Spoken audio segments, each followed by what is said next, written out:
भारतीय लोगों की एक खासियत है, चाहे वो खुद पढ़ा लिखा क्यों ना हो, लेकिन वो अपने बच्चे को पढ़ाना लिखाना चाहता है। एक पकौड़ा बेचने वाला, चाय बेचने वाला, खेत में काम करने वाला, मजदूरी करने वाला इंसान भी चाहता है कि उसका बच्चा टाई पैंट पहन करके किसी अच्छे स्कूल में पढ़ने के लिए जाए।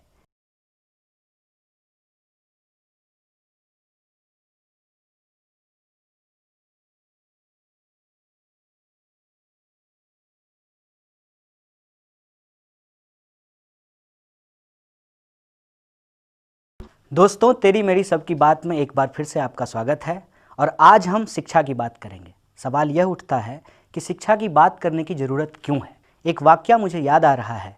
बिहार असेंबली के अंदर जब जमींदारी को ख़त्म करने की और सबको शिक्षा देने की बात की जा रही थी, उस वक्त जब शिक्षा का बिल प्रस्तुत किया गया तो वहाँ के महाराज, दरभंगा महाराज ने कहा कि इस बिल में सबको शिक्षा देने की बात क्यों की गई है। यह जो कानून आप ला रहे हैं, इसमें आप सबको शिक्षा देने की बात को ख़त्म कर दीजिए, क्योंकि यदि सबको शिक्षा दी जाएगी तो बकरी कौन चराएगा, हमारे खेतों में काम कौन करेगा। और यही बात उस ज़माने के एकलव्य पर भी लागू होती है कि यदि एकलव्य को भी द्रोणाचार्य के द्वारा धनुर्विद्या सिखाया जाता तो वो अर्जुन से भी बड़ा धनुर्धर बन सकता था। मतलब ये है कि उस ज़माने में एकलव्य को धनुर्विद्या सीखने की इजाज़त नहीं थी।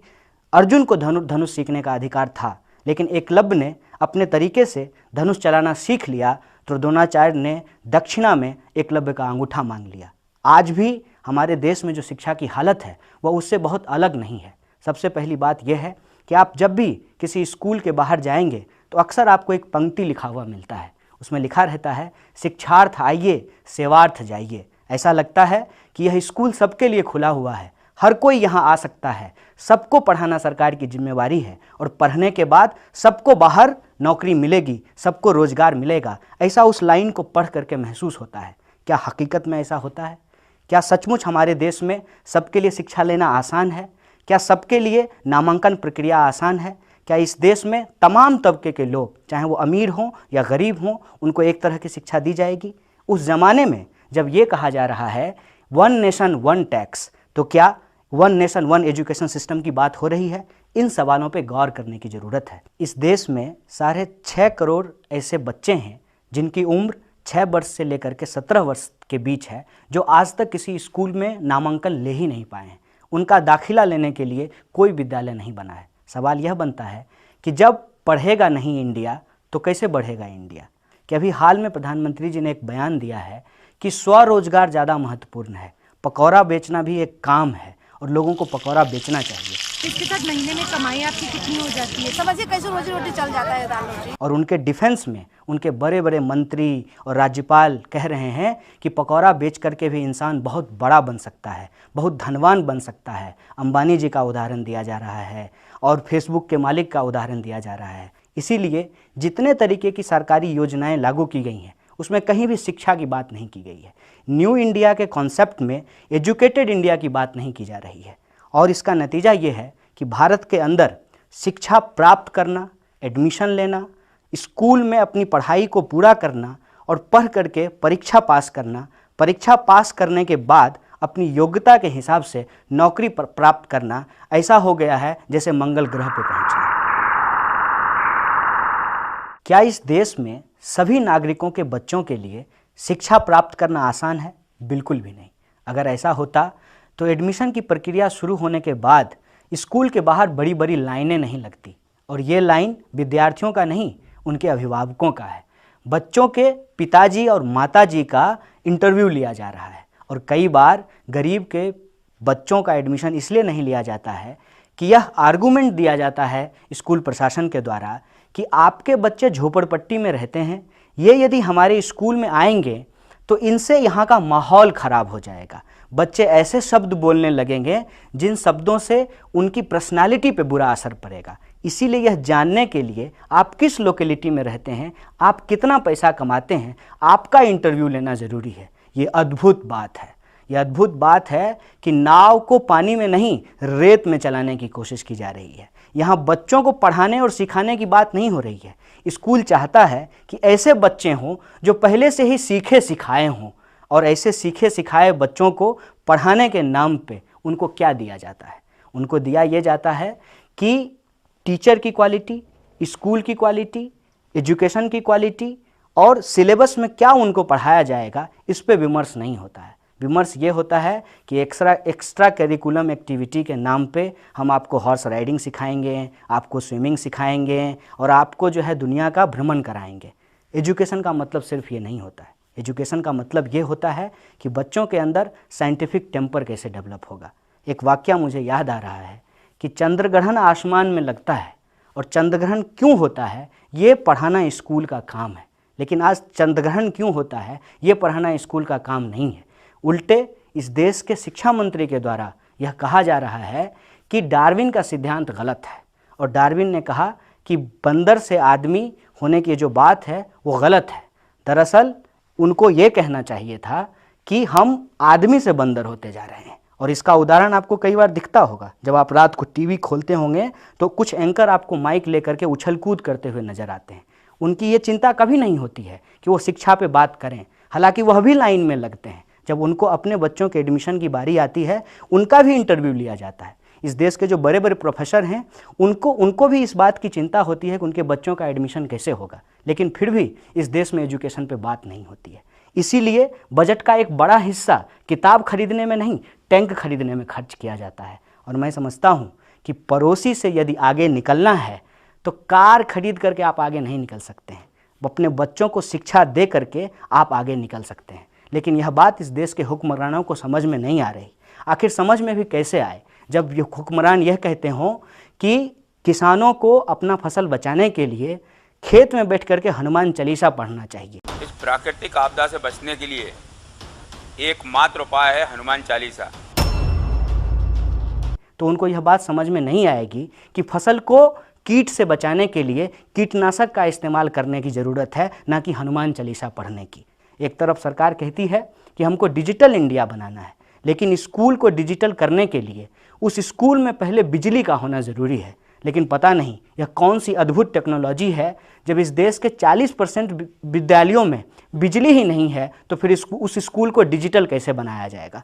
हो सकता है कि गोबर गैस पे चलने वाला किसी कंप्यूटर का आविष्कार इस देश के शासकों ने किया हो, जहां बिजली की ज़रूरत नहीं है और वो गाय के गोबर से वो इस कंप्यूटर चलता हो। शायद इसलिए ही आज स्कूल में प्रयोगशाला की नहीं गौशाला की बात की जा रही है। साहब, स्कूल को बेहतर बनाने के लिए गौशाला की नहीं प्रयोगशाला की ज़रूरत होती है। स्कूल को बेहतर बनाने के लिए विज्ञापन की नहीं विज्ञान की ज़रूरत होती है। स्कूल को बेहतर बनाने के लिए स्कूल में फंड देना पड़ता है ताकि उस स्कूल के इंफ्रास्ट्रक्चर को बेहतर किया जा सके। स्थिति यह है कि लगातार शिक्षा का बजट कम किया जा रहा है और इसका एक नतीजा यह दिखाई देता है कि दो तरह के स्कूल आपको दिखेंगे। एक तरफ जहां प्रति विद्यार्थी प्रति माह 10,000 रुपया खर्च किया जा रहा है, दूसरी तरफ वो स्कूल हैं जहां प्रति माह प्रति विद्यार्थी 1100 रुपया खर्च किया जा रहा है। यह जो अंतर है शिक्षा का, इस अंतर में सबका साथ सबका विकास का लक्ष्य हमको पूरा होता हुआ दिखाई नहीं देता है। अगर इस लक्ष्य को हम पूरा करना चाहते हैं तो विद्यार्थियों के प्राइमरी स्कूल से लेकर के हायर एजुकेशन तक की स्थिति का सही मूल्यांकन करने की ज़रूरत है कि एक बड़ी आबादी ऐसी है बच्चों की जो कभी स्कूल पहुंच ही नहीं पाए। जो स्कूल में बच्चे पढ़ने के लिए जाते हैं उनके पास वो बुनियादी सुविधाएं नहीं हैं। उनके पास बिजली नहीं है, बैठने को बेंच नहीं है, अच्छे शिक्षक नहीं हैं, अच्छा सिलेबस नहीं है। स्कूल को जैसे तैसे लोग पास करते हैं। ड्रॉप आउट की स्थिति ये है कि जितने बच्चे नामांकन लिए जाते हैं उसकी एक बड़ी आबादी अपनी एजुकेशन को कंटिन्यू नहीं कर पाता है।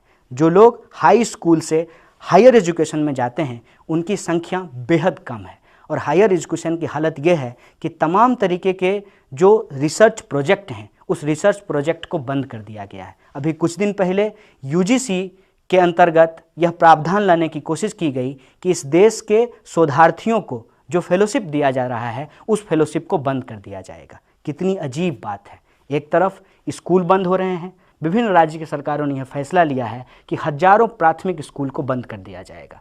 दूसरी तरफ इस देश के अंदर जो हायर एजुकेशन के स्टूडेंट हैं उनको जो फेलोशिप दिया जा रहा है उस फेलोशिप को बंद करने की बात की जा रही है। तीसरी तरफ उनके लिए जो बुनियादी सुविधा होनी चाहिए उसका अभाव है और प्रधानमंत्री कह रहे हैं कि इन तमाम घटनाओं के बीच आप मुस्कुराइए, यह तो आप ही कर सकते हैं। एक तरफ आप विद्यार्थी का फेलोशिप छीन लें, एजुकेशन के बजट को कम कर दें और विद्यार्थियों से कहें कि आप मुस्कुराइए और योगा कीजिए। कह रहे हैं कि आप एग्ज़ाम वॉरियर हैं। हम एग्ज़ाम वॉरियर हैं, इसमें कोई दो राय नहीं है। हम एग्ज़ाम देंगे और एग्ज़ाम हम पास भी करेंगे, लेकिन एग्ज़ाम पास करने के बाद क्या, और उन बच्चों का क्या जिनका नामांकन ही किसी स्कूल में नहीं हो पाया, और एग्ज़ाम पास करने के बाद जो हम डिग्री लेकर के आएंगे, फिर उस डिग्री का क्या। जब आप कह रहे हैं कि पकौड़ा बेचना एक रोज़गार है, तो फिर MBA करने का क्या फ़ायदा है, तो फिर इंजीनियरिंग करने का क्या फ़ायदा है, साइंटिस्ट बनने का क्या फ़ायदा है, सोशल साइंटिस्ट बनने का क्या फ़ायदा है। यह एक बड़ा सवाल खड़ा करता है। मुझे लगता है कि वह बात जो कही जाती है कि पढ़ोगे लिखोगे बनोगे नवाब, उसको बदल देने की ज़रूरत है। और आज उसको यह कहना चाहिए कि पढ़ोगे लिखोगे बनोगे खराब, तलोगे पकौड़ा बनोगे नवाब। यह संदेशा इस देश की सरकार और इस देश के मंत्रियों के द्वारा हम नौजवानों को दिया जा रहा है। और सबसे मुश्किल की बात यह है कि इस देश में लोग 18 वर्ष में वोट देने का अधिकार प्राप्त करते हैं। फुल फ्लेज नागरिक होने का अधिकार उनको 18 वर्ष में प्राप्त होता है, लेकिन शिक्षा ऋण जो है, शिक्षा लोन जो है, उनको 18 वर्ष से पहले लेना पड़ता है। मतलब यह है कि नागरिक बनने से पहले ही वो कर्जदार बन जाते हैं। और मैं समझता हूँ कि कर्ज से दबे विद्यार्थियों के कंधे पे एक मजबूत राष्ट्र का बोझ नहीं झेला जा सकता है। यदि आप इस देश को मजबूत बनना चाहते हैं तो आप एजुकेशन लोन के लिए लोगों को प्रमोट मत कीजिए, आप लोगों को एजुकेशन लेने के लिए प्रमोट कीजिए। हमें एजुकेशन लोन नहीं लेना है, हमको एजुकेशन लेना है, और एजुकेशन देना सरकार की जिम्मेवारी है, क्योंकि यह हमारा संवैधानिक अधिकार है। आज यह सामूहिक जिम्मेदारी लेने की ज़रूरत है कि दीप्ति को आत्महत्या क्यों करनी पड़ी। एक लड़की जो अपना स्कूल फीस नहीं भर पा रही थी और उसके स्कूल प्रशासन के द्वारा उसको जाति आधारित ताना मारा जा रहा था, जिस अपमान को वह बर्दाश्त न कर पाई और उसने आत्महत्या कर लिया।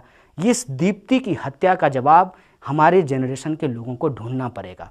और इस सवाल को कि एजुकेशन हमारा बुनियादी अधिकार है, एजुकेशन सरकार के द्वारा मिलने वाला कोई भीख नहीं है, और यदि हम सरकार को वोट देते हैं तो अपने नागरिकों को एजुकेशन देना यह सरकार की जिम्मेवारी है। इस बात को हम लोगों को मजबूती से उठाना पड़ेगा। और जब तक हम अपनी मजबूती से इस सवाल को नहीं उठाएंगे, तब तक किसी भी राजनीतिक दल के घोषणा पत्र में शिक्षा की बात नहीं की जाएगी। तब तक यह बात नहीं कहा जाएगा कि जब 1 नेशन 1 टैक्स हो सकता है तो 1 नेशन 1 एजुकेशन सिस्टम क्यों नहीं होना चाहिए।